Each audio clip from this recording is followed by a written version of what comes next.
There we go.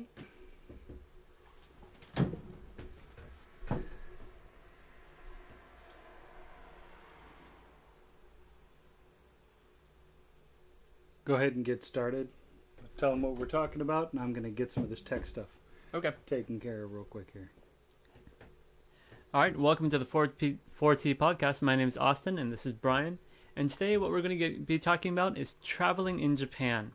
We're going to give you some general tips about about coming to Japan, traveling in Japan, and some of the local laws, the regulations, and some of the things that you need to know when you do come to Japan.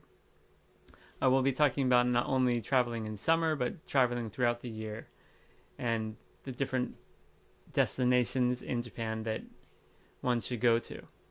So we'll start off with some of the rules to come to Japan. Many of the rules that I've prepared are from the U.S. Department of Travel. So I have some input, and Brian might have some extra things as well to give. So coming to Japan right away, you need to have obviously a passport. That's obviously. Yes. And if you come to Japan, if you're here under 90 days, you do not have to have a visa. If you're here over 90 days, you have to have a tourist visa. And one thing that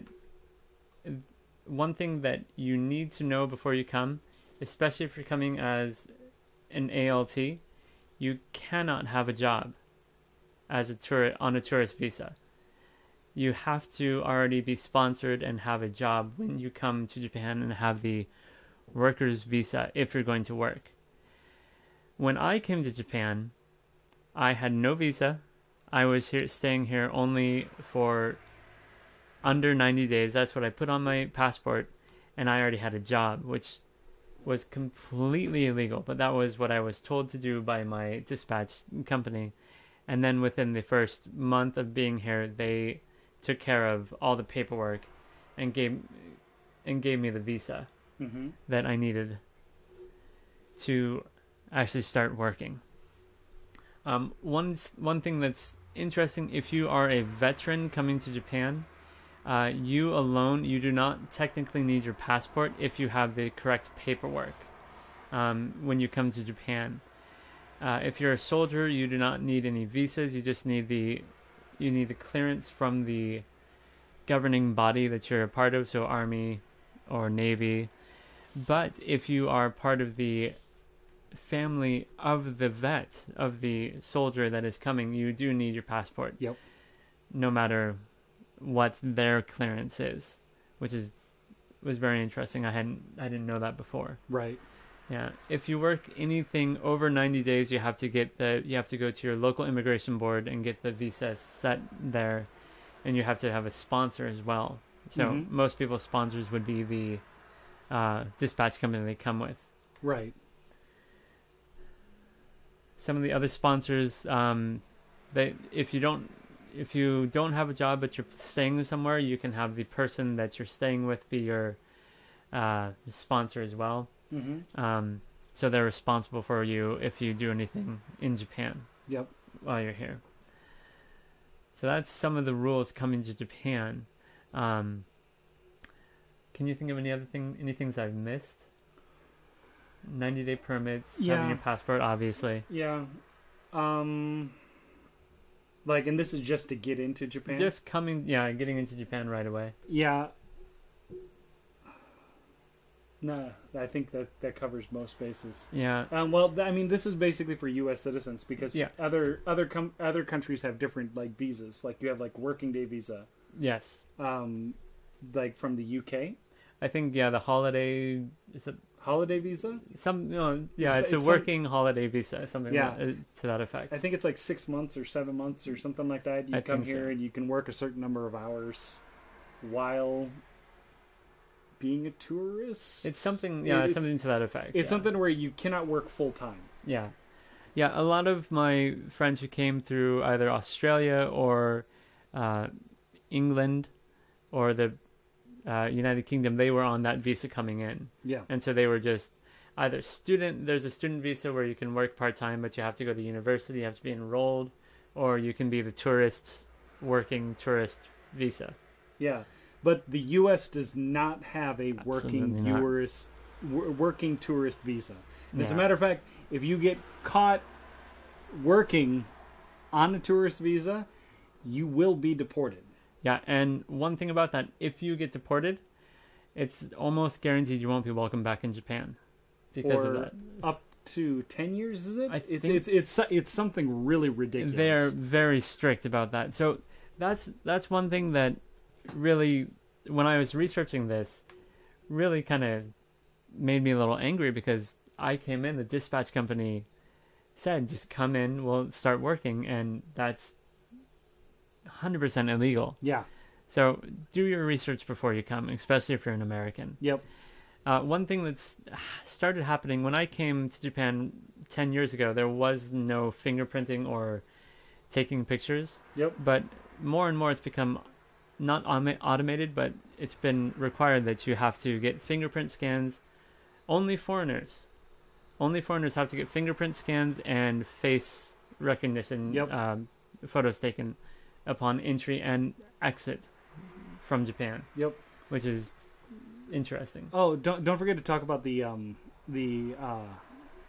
what is it, the IDO card, or the residence card. Yes.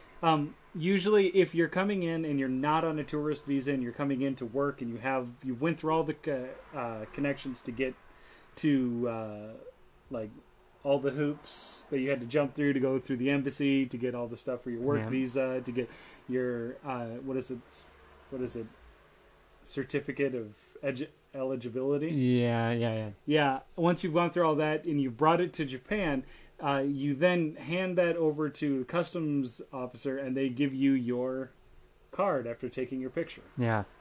And this card that they give you, however long the visa is for, is something that is probably more important than your driver's license or everything you could possibly have. This basically says that I can legally be in Japan for the period that's on the card. Yeah, if you do not have the card, or you lose the card, the process to get it back or to make a new one is incredibly involved. So the card, think of it like your Social Security card, kind of. Yeah. For Americans, at least. Yeah. Another thing, let's see. So Zydo card. One thing that you don't really need coming to Japan, but if you stay here for a while, you will have your MINE number. Yep. And the MINE number is essentially the Japanese Social Security system. Yep. In simplified. So when you live in Japan, you will get a MINE number, and it's in your best interest to have that memorized when you leave and come back into Japan, because you never know what will happen when you leave or come back. Right, and that MINE number was just issued. Was it 2 years ago? It was very recently. Yeah. Very, very recent, and it's one of those things. The problem that they're actually having with it is it's easy to hack. Oh, is it? Oh, that's good to know. Yeah, no, like quite literally, like all of your personal information is on it. Yeah. And if you drop this card and someone picks it up, you are screwed. Oh yeah, yeah. That. Think of it this way: this MINE number card is basically the number, and everything on it gives you the ability to create credit cards, to take out loans, to do anything with finances and whatnot. If someone gets that, they can totally screw you over, and they don't really give you a replacement. Yeah, that's true. Like, trying to go through the replacement process was ridiculous. I remember, watching the news about how people have basically been scamming to get the MINE number card so they can take out just huge amounts of like credit cards and whatnot. Wow. Yeah, so it's kind of a mess at the moment, but it's definitely something you need to have. Yep. Or at least I wouldn't carry anything around with it written down or a card, but if you can memorize it, like people memorize their Social Security numbers, that's probably the best bet to keep your information safe. Yes. Now, if you do lose your MINE number card or your passport or anything else, there's a couple different options you have when coming to Japan. If you're just visiting, there's you can go to the embassies or go to the immigration office. So if you're an American, there's Tokyo, Osaka, Fukuoka, Sapporo, Nagoya. All of these places have a U.S. embassy. If you can prove that you're an American citizen, go there. They can take care of everything for you there. Other countries as well. If you're in the Tokyo area, they can help you as well if you have any problems. Right. Yeah. So that's always important before you come to Japan to know that before you start traveling in Japan. Right. So once you get that all set, then it's time to come and travel in Japan. Yay, finally. So let's just talk about our favorite places in Japan to travel. To travel? Oh, yeah. Where have you gone? In Japan, I haven't traveled so many places. Of course, Tokyo. Everyone's been to Tokyo. You go once. Just once. So within Tokyo, Shibuya, of course, Akihabara, Harajuku, those are the nice places. I've also been to Ibaraki. Yep. I have family out there, Okinawa, and then Akita. Yep. Is for me. How about you? Where have you been? I've been to Oita and Beppu, where they have what they call sunaburo, which is the sand onsen, where they literally take a shovel and the hot water and they cover you in sand. I've been to Nagasaki. I've been to obviously Kyoto, Nara, Osaka. I went to Nagano. Nagano is amazing. Really? Like it's one of those things. Like obviously they had like their big thing was like the 1998 Winter Olympics sort of thing, and they still have all of the stuff up from the 1998 Winter Olympics. But no, to walk around there, absolutely amazing, breathtaking. Oh, Nagano is a wonderful place. When I actually came to Japan the first time, as 10 years ago to be an ALT, I was driven around to a lot of different places to be interviewed for being an ALT. Yep. The company I came in, they were trying to get contracts in other prefectures. Yep. And so they used me for some odd reason, and I got taken to Nagano, and some other places to interview to try and get the contracts. Yep. It was a beautiful place. Just beautiful. I've been to Tokyo. Not a fan. Yeah. I mean, it's one of those things. It's obviously one of those places you want to go once to say that you went there, but it's a lot of the same. Yeah. I mean, of course, there's the maid cafes. There's the robot cafe, Gundam cafe. There's a lot of cafes in Japan. The one thing I will say that if you were coming to Japan on a budget, Tokyo was not the place you want to stay. Oh God, no, ever.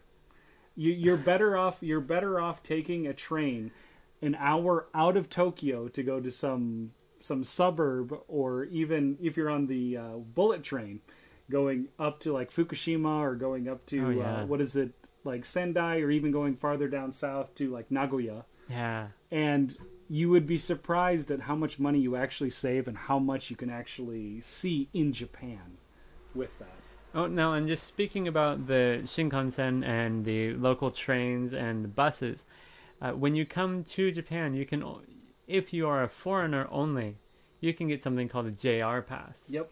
And so anything that is Japan Rail JR associated, you can essentially ride for free and go anywhere you want. Yep. It's available only, you can purchase it only in Japan, if I remember correctly. There's like a 1, 2, 3, and 4 week pass. Yeah, if I'm something not like mistaken. that. Yeah. And it's like, as you go up, obviously it increases incrementally, but there is like what is it? You get a certain percentage off the higher you go up. Right. Yeah. And with that, you can get on any JR bus, which are the really nice buses that go cross country. There's a JR local tracks and the Shinkansen. Yeah. And you can hop on the Shinkansen and literally go anywhere in Japan. When we say Shinkansen, we're talking about the bullet train. Yes. Sorry. Yes, the bullet train. Yep. Yeah. And one of the other things is that if you're riding on the bullet train, you have this pass. There's two different passes. There is the premium pass and the regular pass. If you've got the regular pass, you can only sit in what they call the GU Seki, or the free seats. The free seats. If you've got the premium pass, that means that you can actually go and reserve seats and make sure you actually have a seat on the train, so you don't have to stand the entire time. Now, I haven't really looked into the JR Pass. Do you know, can you apply for the green car or anything else like that, the more luxurious cars? Have you heard anything about that? Well, here's the thing. The JR Pass is supposed to save you money while you're traveling around Japan. The people that are going to pay for that green pass or green cart probably don't need to save money. That's on the true. passes Yeah, like that. Yeah, that's true. I mean, when you're dropping like $400 or $500 for a 1 hour trip, on a trade ride, I don't think you really need to get that special pass. Yeah, that's true. Yeah, so bullet train there's the normal seating, and then there's the green car and grand class. Yeah. Right? And so think of it like first class, business class, economy. Yeah. Most people ride in economy, then green car is business, and then grand class is first class. Yeah. Anybody that would drop $2,000 to fly for an hour in first class, I don't think that they have to worry about getting these passes. Yeah. I mean, I want to be their friend, but yeah, they won't they won't pay for it, definitely.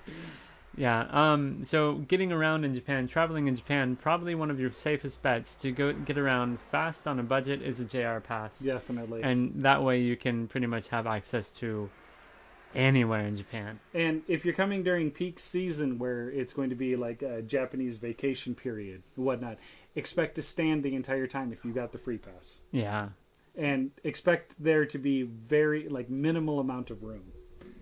So if you're bringing 2 giant suitcases with you, it's going to be impossible. Yeah, you're going to be sitting on top of your suitcases if you're lucky. Yeah. Yeah, and you'll have to shove your suitcase behind the seats if there's not any places in the holding areas. So that's provided you actually get a seat. Exactly. And if you're going like someplace, if you're trying to go to from Tokyo to Aomori, Ooh. and you're on that long train, like 4-hour train ride. It's 4 or 5 hours. Yeah, and that's on the bullet train. Yeah. You might expect to stand for 4+ hours on the train if you've got the free seating. Yep. Yeah, and if you don't have the free seating, there's also the areas in between where there's the trash cans are located and the bathrooms are located. You can always stand there and sit down on the ground. Yes, but you just look really strange. Yeah, and you look really strange, and you deal with the smell of urine and feces.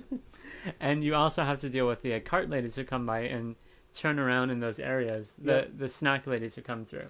Right, that charge snacks at prices that are twice the price of a convenience store. Oh man, it's highway robbery. Yeah. Yeah.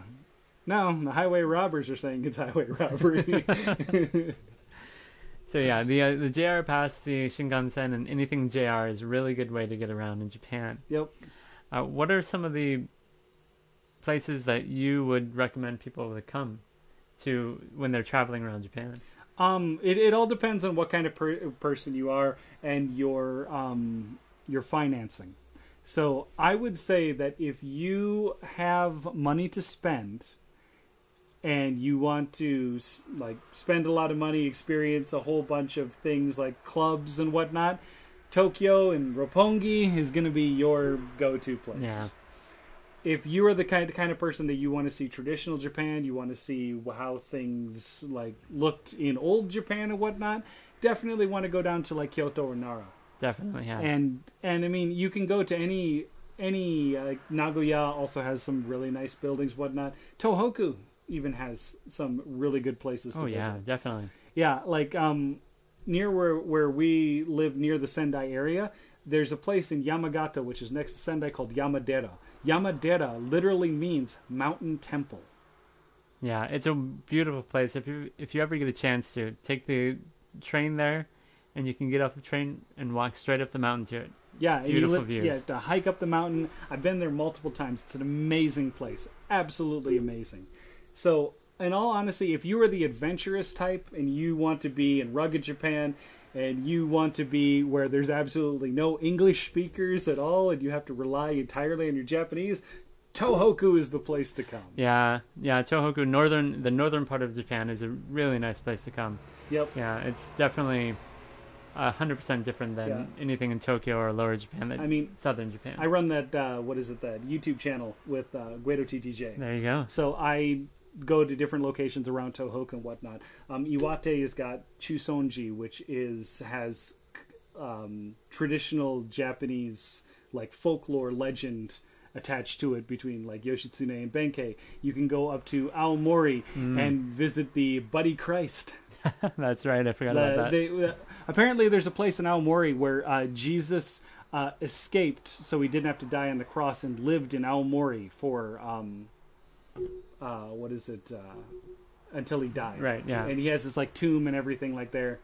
And then you can go to Akita. I mean, Akita has Namahage. That's the Namahage. Yep. You have the origins of the Namahage, which is this demon that comes and takes and scares children into being good. Yep. In the contemporary. In the traditional, he actually ate the children that were bad. Didn't he have a basket and he put them in the basket and took them home and then ate them? Yep. Yep, just like the Krampus. There you go. Yeah. Yep, and then there is like Yamagata has that Yamadera. They also have that, in between Sendai and the Yamagata border, there's the two mountains they have. Zao. And the river that runs through there. What is the river? Oh, that's gonna bug me now. Yeah, Sakunami has the absolute best onsen in all of Japan that I have ever been to, and I've been from everywhere from Kyushu all the way up to here in Tohoku. Haven't been to Hokkaido yet, so I haven't been to Okinawa yet. But out of all of the onsen I've ever been to, Sakunami Ichinobu's hotel has the absolute best onsen I've ever been to in my life. Wow, high praise. Yes, and that is in Yamagata. And Miyagi has Tashirojima, which is the Cat Island. Yep. And they also have the Fox Park. Fox Village is also in Miyagi. Yes. And then Fukushima has Nakano Fudoson. They also have Minka-en. In Minka-en, they have a traditional Japanese swordsmith that goes there and does displays on how to make traditional Japanese swords with the old forge, the old hammer, anvil, bellow, the whole 9 yards. So I mean, there are many, many different things to see in Tohoku, and I would highly recommend coming here because not a lot of people come here. Yeah. And Matsushima. There you go, Matsushima. What is special about Matsushima? Well, Matsushima was one of they call the Nihon Sankei, the three most scenic spots in Japan, according to a traditional poet. So this poet went to these locations and decided that these three locations were the most scenic places to visit. Matsushima has some of the most beautiful islands that you can see. You can take boats out to see them, and definitely a great place to visit. That poet is Matsuo Basho. Exactly. Yes. And if you're traveling in Japan and you have a month, you can actually follow the Matsuo Basho Trail from Tokyo, Edo, up to Matsushima. Yep. And there's you can find all the different spots he stopped, and I think there's also a checklist. You can get a book and you can get the checklist as you go from that. So that might be something to check out if you have some extra time when you're in Japan. Definitely. Yeah. So I mean, those are different locations that you can go to see, and that those would be my recommendation. Now, I've been down south as well, and what I will say is that a lot of people, when they go vacationing in the summertime. It's hot. Super hot. Like we're talking 40 degrees Celsius or like 102 for the temperature. Yep. Yeah, especially down south. A lot of people go to Okinawa because there's the American bases, so there's a lot of English speaking, so it's easier to survive, I guess. Yep. But it's also stupidly hot. Yeah. And in Okinawa, you have to deal with more typhoons than anywhere else. Right. So you kind of get a trade-off. If you come up north, it's not so hot, but there's not so much fluent English speaking unless you're by a base. Yep. And there's actually, I think in the Tohoku region, the only base that's around here is actually in Aomori, and I think it's a Air Force base. I believe you're right. Yeah, Aomori Mitsu. I can't remember the name, but yeah, you're right. You're correct. Yeah. Then there's 2 bases that are in Tokyo, and then there's one more base. I want to say it's Hiroshima. It's either Hiroshima or Nagasaki. One of those two have. I think you're right. I'm pretty sure it's Hiroshima. Yeah. Like there's the 4 main bases on the main island, and then there's the one in Okinawa. Mm-hmm. Yeah, and the one in Okinawa always has the press. Yeah, nobody Yes. likes it there. Yep. So, yeah. And just talking about the seasons, if you want to come during the winter, Japan has some amazing skiing as well. Oh yeah. Yamagata, Miyagi, Yamagata, Nagano. Yep. Of course, they're just lovely places to ski. You can do Nagano. I know that they do heli skiing too. So Yep. if you're an extreme skier, you can actually rent a helicopter and have them take you up and down as many times as you want. Yep. But Zao. And Zao, of course, yeah. Zao is where people go around the area that we live to go skiing. Yep. Everybody talks about Zao. Yeah, Zao is a nice place to come if you in the Tohoku, Miyagi area. Definitely. Miyagi, Yamagata area. Yep. Yeah. So, what tips would you have for somebody who's trying to travel around Japan? The tip I would have for someone coming to Japan is that cash is king in Japan. Yep. You can carry a credit card with you; it's safer, but not all places accept the credit cards. Yep. Especially if you're in the Inaka areas, the places outside of the cities, you may not be able to use your credit card. So cash is Yep. king. Have some cash in your pocket, and then have some stashed away in like a stash pocket in your pants or somewhere else, just for emergencies. Yep. Cash is king. Other thing to keep in mind is that while everybody goes to the convenience stores to buy drinks, buy food, and all this other stuff, keep in mind that you can save a lot of money, especially if you're on a budget, by going to drugstores instead. Yes, drugstores or little ma and pop stores as well. Yep. If you can find them. Yep. And they're more prevalent out in the sticks, out in the Inaka. Yep. But you can save like in between 40 and 50% off of drinks and whatnot just by going into a local drugstore and just picking stuff up. Yeah, and all the drugstores have, of course, cosmetics, drugs, and they have snacks and drinks as well. Yep. And of course, cup ramen, and if you need, diapers or anything else, those are real convenience stores. Yeah, no, that and like their prices are comparable to that of like the grocery stores. So the only reason why I say to go to the drugstore is usually that they're more common than grocery stores. Yeah, you'll find them scattered around. Because you have like, what is it, Yakuodo, Tsuruha. There's a couple more. It's not Uchiwa. Is it Uchiwa? It's like Uchiwa or Uchiha. Sasuke. Naruto. Oh, okay. Well, I know one of them is like Uchiwa. I think it's like Uchiwa, if I'm not mistaken. Yeah. And there's a couple other ones, but Penguin. Penguin. Yeah, that's right. What is it, Penguin Drug? Yeah. Yeah, I've seen that before. I've never gone in, but I've seen it, yeah. Yep, that's another one to go to. Yeah. But if you go in there, you can definitely get things a lot cheaper. Yeah, you can get things a lot cheaper. One thing you cannot get is cigarettes. Yes. Just for people who smoke in Japan, smoking is fairly acceptable in Japan. You can pretty much smoke anywhere. They're slowly kind of phasing that out, though. You can't, not in restaurants, and you have to be, 3 meters away or something. Yeah. If you do smoke in Japan, there are smoking stores. Yep. And you can also get the tobacco from the vending machines, but you need a paso or saifu keitai or something like that to pay for them.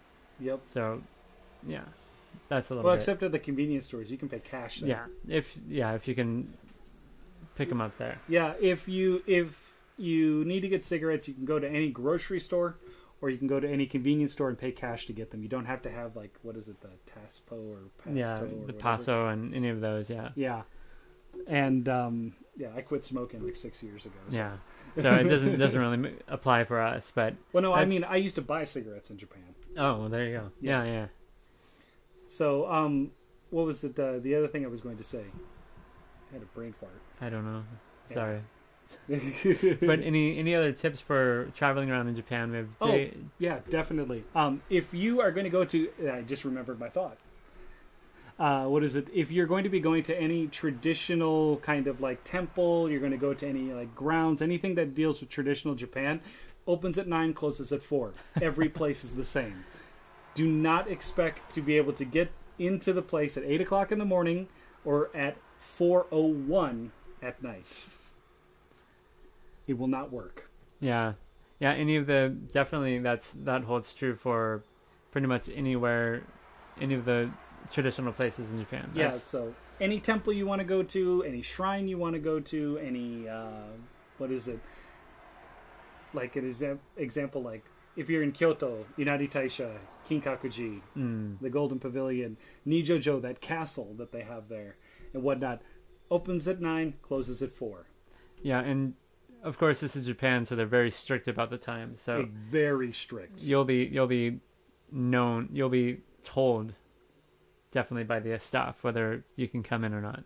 Yeah. Yeah. So also keep in mind that while generally in Japan you are not supposed to eat and walk at the same time, it's considered rude.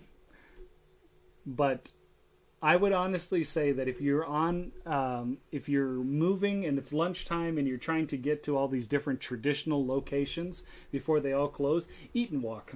Just eat and walk and go to the locations. Because trying to sit down and eat, or trying to sit down and like pay for something and eat and whatnot, that just eats into your time.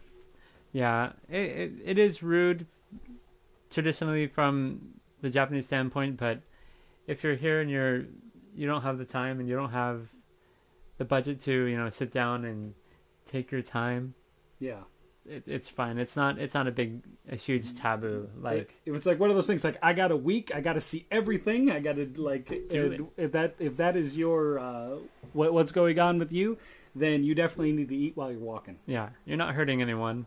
People may look at you weird, but you're not hurting anyone. Do you know why? Like someone told me why. Like I think it was my wife that actually told me why Japanese people don't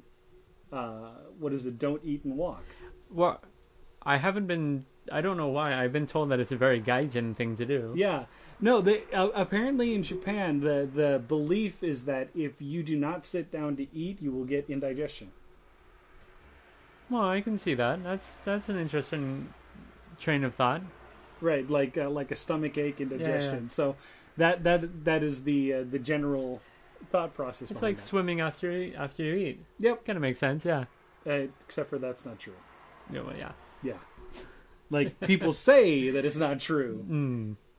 Just kind of like with Japan, like people say that you get indigestion, but you don't. Yeah. Yeah. A lot of interesting things traveling through Japan. Yep. Yeah. Like when he was saying cash is king, there are places that you will walk into and they'll say, you put down a card and they'll just be like, nope. Yeah. Just no. Like, an old guy, he's got to be in his 70s at this, ramen shop, saw someone slap down a card, and he just looks at him and goes, no. And then he says, cash. Yeah, that's definitely, especially at restaurants. Yep. Yeah, you'll get that a lot. Restaurants are smaller shops as well. Yeah. Oh, another thing. If you want to drive in Japan, if you're in the United States, and I know this, I'm not really sure with other countries, but in the United States, if you can get an international driving permit, you go down to AAA, you have to take a picture of a specific size and whatnot and take your driver's license down, and you can get your international driving permit for like $20. Yep, and it's good for 3 months? 1 year. Is it 1 year? It's one full year. 1 full year, yeah. So I don't think you'll need it for 1 year if you're just visiting, but Yep. It's definitely convenient. When I came to Japan for the first time, I had my international driver's license. Yep. And what is it? That'll allow you to basically drive everything except for a big truck. Yeah. I think it's anything over 2 tons. Does that include the little scooters as well? Yeah. Does it? Oh, okay. Yeah, like it has to be a scooter that's under 50 cc's, I think. Okay. Like the engine size. Right. Yeah. Other than that, you have to get like a motorcycle license. But, There you go. no, but that's definitely a fun way to travel around, especially if you get to drive a K car. Ooh. Yeah. Yeah. Which is like a little clown card with the 660 cc engine. Yeah, you got to wind it up every time you get in. Yep. Crank it up, and then it's almost small enough that you have to mix the oil and gas together to get the engine to work. Yeah, they're close to the size, actually. Yeah, little lawnmower engine. Right, and they're so small and boxy that. Oh, what is it? We got someone here in chat. I've heard that food is really cheap there, like pasta, for less than $1 American. Is that true? Well, I mean, there's places like Caesarea. What is it? You can get super cheap pasta there. I highly recommend going there for getting pasta. Now, the one thing about pasta though is it's not, unless you go to an actual Italian restaurant, you'll get ketchup for the base of everything. But it is super cheap around here. Foreign foods like pasta and whatnot. Mm-hmm. It's very cheap. Definitely. That's actually a really, really good question. And like you can get pasta at your local convenience store for like $1, $2 and whatnot. Like it's really cheap. Yeah, at the convenience stores there's all the bentos that you can get. Yeah, and you can get the pasta bentos they're huge for very cheap. So yeah, it's a good. But keep in mind, like you said, like if you're looking for the red sauce one, it's going to be ketchup based. It's 100% ketchup unless you go to an actual Italian restaurant, right, where they know what they're doing. And if it's a cheap Italian restaurant, you can expect the ketchup base as well. Yeah, they get creative sometimes with the cream sauces and the oil sauces, but for the most part. Oh, and if you see anything that's Napolitan. Ooh, Napolitan is a Japanese style sauce for pasta, and that one is ketchup based. Yeah, I had never heard of that before coming to Japan, and that is all you get when you're in Japan. Yeah, like any little side shop that has quote unquote pasta, they're making Napolitan, and Napolitan is ketchup based. It's pretty much ketchup based, and they throw in some fresh onions every once in a while. Yep. So. Yeah, pasta's cheap. Other things that are pretty cheap around here, of course. Rice balls. Rice balls, yeah. That's pretty much. Yeah, if you're looking to buy cheap food, you can actually get cheap food at the convenience store. Yeah, and one thing that I really like is to have burritos now. Burrito style things. Oh, so is the age of consent really that low in Japan? Yeah, no, I've actually heard about this. The age of consent is technically 16. Are we talking about drinking or marriage or smoking? I think they're talking about personal relationships. Ah, okay. Yes, it is technically 16. Yes. I believe. There is a law set, of course, for if there is something going on in the crown where there's not an heir, where they can marry at 13, but that's only for royalty, so... A lot of people skew that to say that Japanese people are perverts, but it has nothing to do with that. Right. It has to do with royalty. Yeah, it has more to do with, let's just say that the emperor had a son late in life, and the son, after the son turned like 13 or whatnot, or like their 12th birthday going on 13, and then the emperor dies, they have to have that person married to somebody in the family so that they can continue the family line. That doesn't necessarily mean that they're going to have a child at the age of 13. Yeah, exactly. And that law has been actually taken out of context a lot in the past, like 10 years. Yep. So one of the other things that with the age of consent is that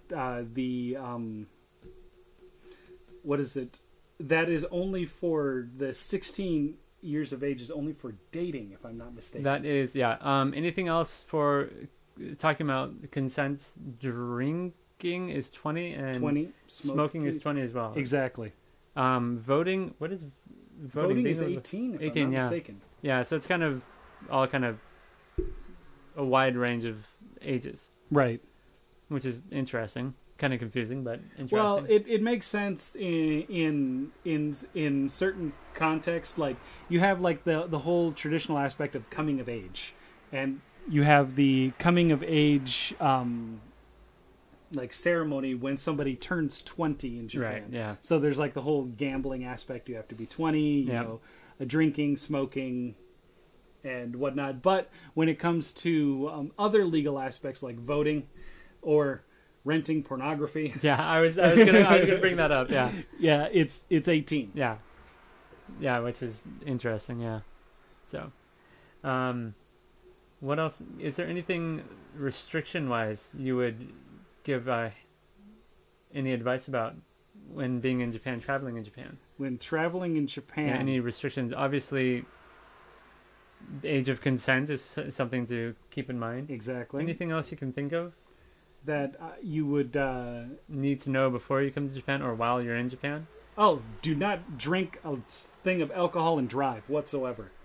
That applies to bicycles, skateboards, scooters, anything else as well, because those are considered vehicles in Japan. Yeah, and you will get picked up. And if you were to hit someone on your scooter and you injure them, you will be in charge of their medical bills. And you will be charged for DUI or SUI, scooter while under the influence. Yeah. I wonder if anyone's gotten SUI before.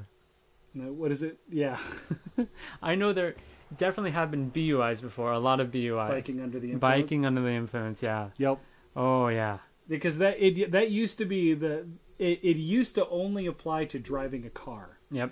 And then like somewhere around 2000 was it, I think, or something like that they incorporated bikes, because quite literally everybody would go take their bike to go out drinking and whatnot, and then they would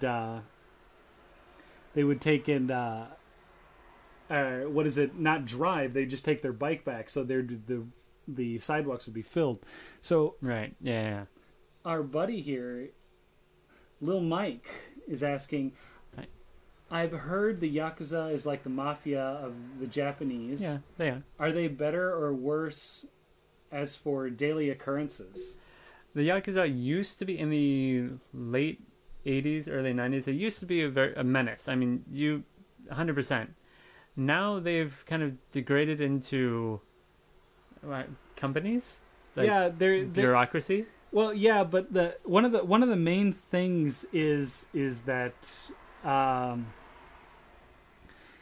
that with the Yakuza is that in the 80s, 90s, up until 2000, they basically were responsible for part of the corruption in government. Oh, yeah. Well, yeah, of course. And like a major portion of the government. The other thing is that they were running pachinko parlors as money laundering joints.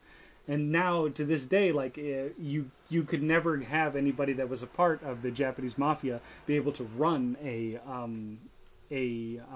like pachinko parlor. Right.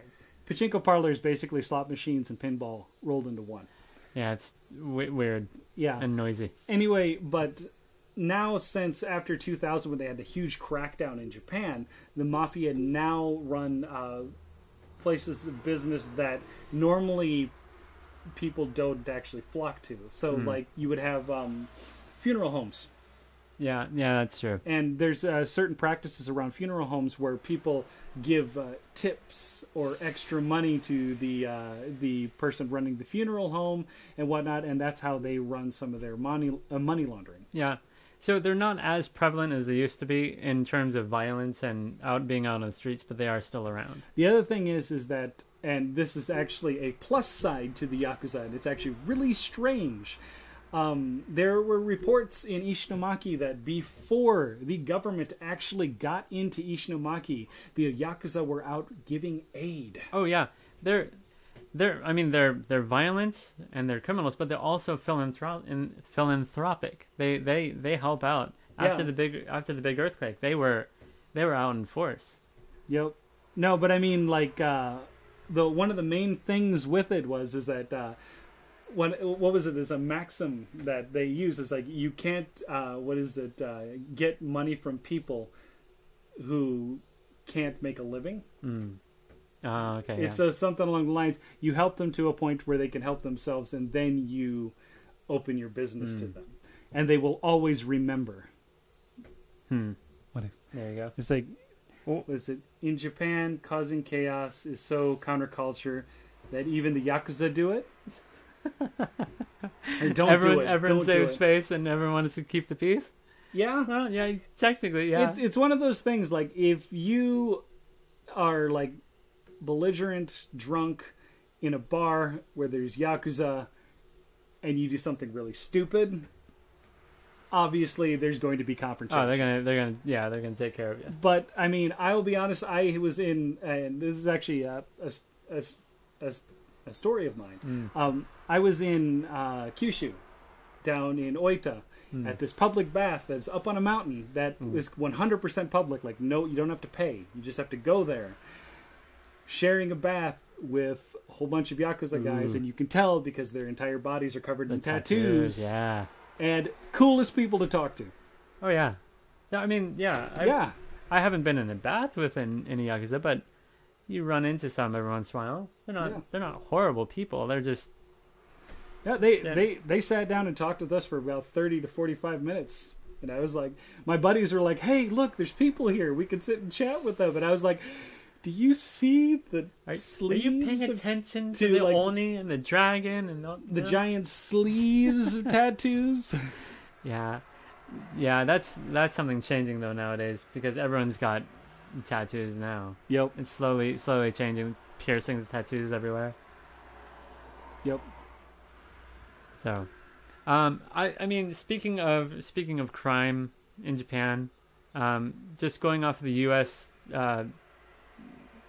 Tourist Board, one thing that they do warn about when coming to Japan, when you're in high traffic areas like in Tokyo, Sapporo, Roppongi, what's the Kabukicho? Mm-hmm. Those are the worst places in Japan. Yep. And so obviously stuff is going to happen. Yep. And so they always, there's no guns in Japan, or at least it's very rare. You have to go through a month-long process to get it.